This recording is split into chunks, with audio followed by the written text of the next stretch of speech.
जय राधे कृष्ण माँ भाई भौणी को सादर प्रणाम। श्रीमद भागवत कथा को स्वागत जनाउछि। आज मु पढ़िबी श्लोक 45 तृतीय अध्याय सांख्य योग। आसंतु आरंभ। ओम शांतकार भुजगशयनं पद्मनाभं श्रीशं विश्वधारं मेघवर्णं शुभांगं लक्ष्मीकान्तं कमलनयनं योगिपीठानागम्यं वन्दे विष्णुभगवान् सर्वलोकीकनाथम्। जय राधे कृष्ण। त्रैगुण्य विषया वेदा निस्त्रैगुण्य भवार्जुन निद्वन्द्व नित्य सत्यस्य निजोगक्षमा आत्मवान्। त्रैगुण्य विषया वेदा निस्त्रैगुण्य भवार्जुन निद्वन्द्व नित्य सत्य निजोग क्षमा आत्मवान। अनुवाद। साधारणतः वेद भूत प्रकृतिर त्रिगुण संबंध में कही थाए। हे अर्जुन, ए त्रिगुणर ऊर्ध्व को जाओ, एमानंकु अतिक्रम करी चतुर्धरे अवस्थान कर। समस्त प्रकार द्वंद्व भाव बा दैत्य भाव एवं लाभ बा निरापदादि संबंधी समस्त प्रकार उद्विग्नतारू मुक्त हुआ एवं आत्मारे अवस्थान कर। समस्त प्रकार भौतिक कर्म भूत प्रकृति क्रिया ही अनुष्ठित होता है। सेगुड़िक होउछि सकाम कर्म। एही व्यक्ति को ए भौतिक जगत रे बंधन रे पकाए। वेद गुड़िकरे साधारणतः सकाम कर्म संबंध रे वर्णना करा जाइछि। एहा जनसाधारण को क्रमशः इंद्रिय सुख भोग जनित निम्न चेतना स्तर रे दिव्य स्तर को उत्तीर्ण कराए।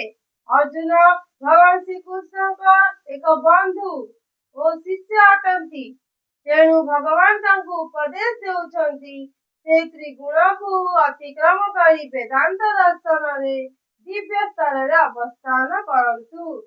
जो स्तर प्रारंभ रे ही व्यक्ति ब्रह्म जिज्ञासा करे अर्थात भगवान व परम ब्रह्म के संबंध रे प्रश्न करे।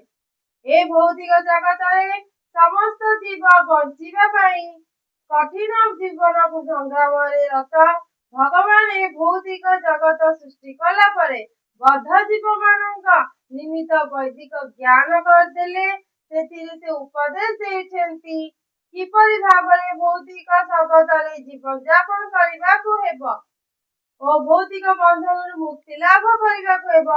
जेतेबेले इंद्रिय तृप्ति जनित सकाम कर्म अर्थात वेदर कर्मकांड विभाग शेष हो जाए सेतेबेले आत्मानुभूति लाभ निमित्त सुजोग मिली दिया जाए। यहाँ उपनिषद रूपरे आसे। उपनिषद गुड़िका वेदर अंश विशेष जेपरी भगवद गीता पंचम वेद अर्थात भगवान महाभारत अंश उपनिषद दिव्य जीवन प्रारंभ ही चिन्हित। जे पर्यंत भौतिक शरीर रही से पर्यंत भूत प्रकृतिर गुण मान प्रक्रिया प्रक्रिया रही। व्यक्ति शिखा को हेब जे से किपरि द्वंद्व भाव को अर्थात सुख दुख बा शीत उष्ण आदि सही परिबा एवं ए प्रकार द्वंद्व भाव को सहीबा द्वारा से लाभ क्षति जनित सामाजिक उद्विग्नतारू मुक्त हो जाए।